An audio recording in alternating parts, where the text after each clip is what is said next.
Vamos olhar para o exterior, para a Síria, porque apenas dias após a queda do regime do ditador Bashar al-Assad, a CNN obteve acesso a uma das garagens de carros de luxo do ditador.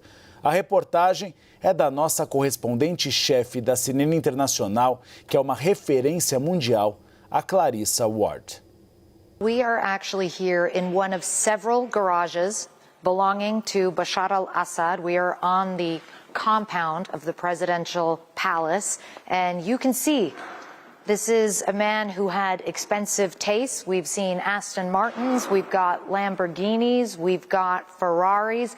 I want to add as well that we've been walking through this compound. There are many garages. We were just in a lot where there were dozens and dozens of armored cars, if you can believe that. I don't know how anyone would need so many armored cars. And I'm bringing you over here because you can see this collection of classic cars over here.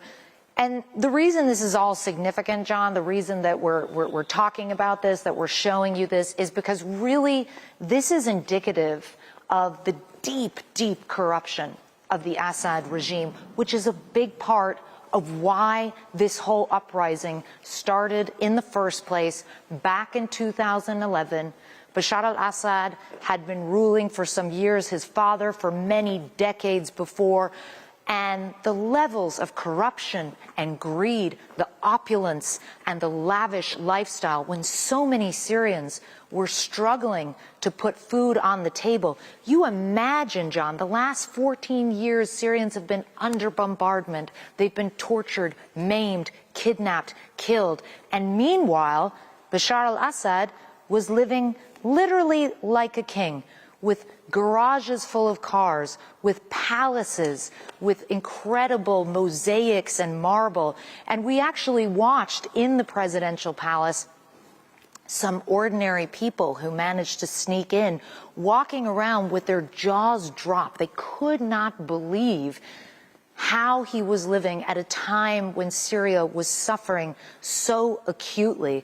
And so this really is a metaphor for the root of the rot, for where it all started and what it really means, the spirit of this Syrian uprising. Obviously, we're not going to sugarcoat it. There is a lot of anxiety in this moment. There is a lot of anxiety about the makeup of rebel forces, about whether there will be chaos, whether there will be strict Islamic law.